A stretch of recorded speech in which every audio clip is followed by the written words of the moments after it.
Keith Moon, the drummer of The Who, has this quote that I really love where he said, "I am the greatest Keith Moon-style drummer in the world."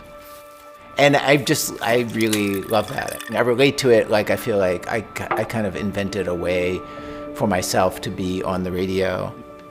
I think it's a good target to invent the thing that's going to be exactly right for you.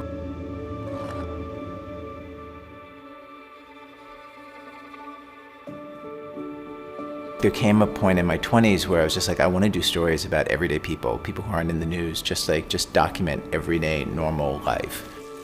To be really honest, I didn't know anything about journalism. I didn't want to talk to famous people. That seemed terrifying. I had no interest in them. I didn't even know what it would be to be a reporter. I understood what it would be to talk to regular people. And it was really a puzzle to figure out, like, how do you do that in a way that it would be compelling and exciting to listen to?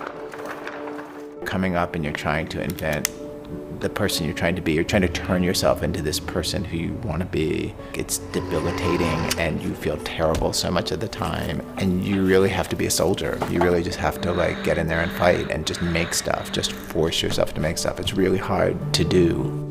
Often when I give speeches, I play stuff. Lately, I've been going around playing a thing that's from my 8th year. And as I point it to the audience, like in 8 years, you can become a surgeon. You know what I mean? Like in 8 years, you can learn another language and be fluent in it. Like you can learn anything in 8 years, and I'm still like awful.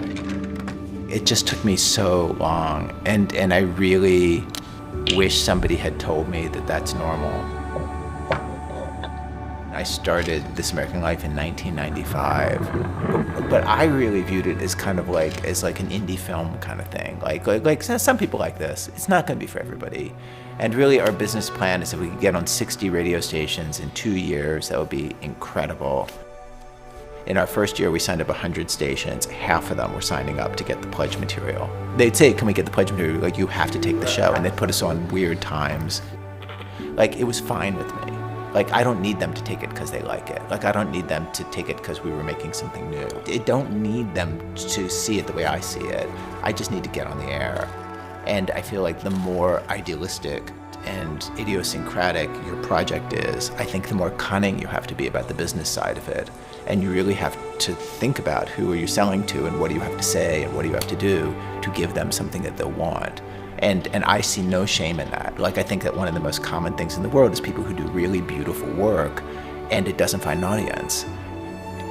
It took us 4 years to get to 1 million listeners per episode, whereas it took Serial, our first podcast, 4 weeks, and it took S-Town, our second podcast, 4 days.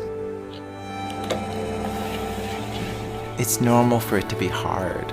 Like, it's hard for me. Like, and I've been making these stories for years and years and years.